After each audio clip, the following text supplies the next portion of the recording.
بسم الله الرحمن الرحيم. عن سمرة بن جندب رضي الله تعالى عنه قال قال رسول الله صلى الله تعالى عليه وسلم: وأما الرجل الطويل الذي في الروضة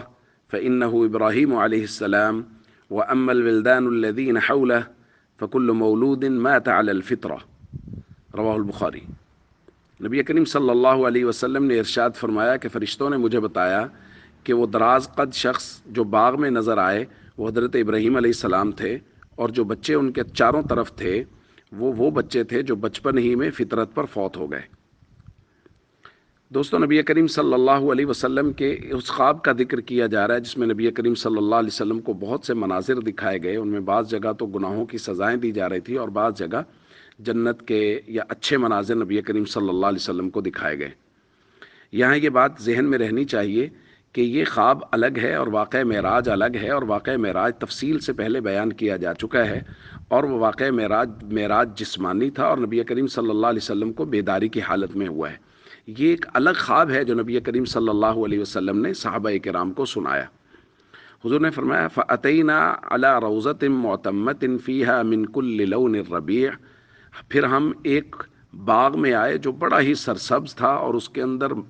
بہار کے ہر طرح کے پھول تھے، اور اس کے اندر ایک لمبے قد دراز قد شخص تھے اور ان کے ارد گرد بہت سارے بچے تھے۔ حضور نے فرمایا اتنے بچے کہ میں نے پہلے کبھی ایک ساتھ اتنے بچے نہیں دیکھے۔ تو فرشتوں نے اس خواب کی اس واقعے کی تفصیل بیان کرتے ہوئے بتایا کہ وہ دراز قد شخصیت وہ حضرت ابراہیم علیہ السلام تھے،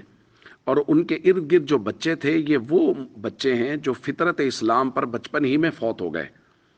کیونکہ اور یہ مسلمانوں اور کافروں کے دونوں کے بچے ہو سکتے ہیں، چونکہ نبی کریم صلی اللہ علیہ وسلم نے فرمایا کل مولود یولد علی فطرت الاسلام، چونکہ ہر بچہ فطرت اسلام پہ پیدا ہوتا ہے۔ اگر وہ بچپن میں ہی فوت ہو گیا تو وہ فطرت پر فوت ہوا اور وہ ابراہیم علیہ السلام کے ارد گرد بیٹھا ہے۔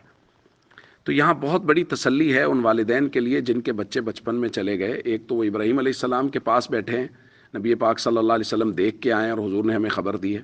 اور دوسرا ویسے بھی حضور علیہ والسلام نے بہت خوشخبری دی ہے کہ یہ بچے والدین کی سفارش کریں گے، بلکہ یہاں تک کہ حضور نے فرمایا جو والدین صبر کرتے ہیں اپنے چھوٹے بچوں کی وفات پر،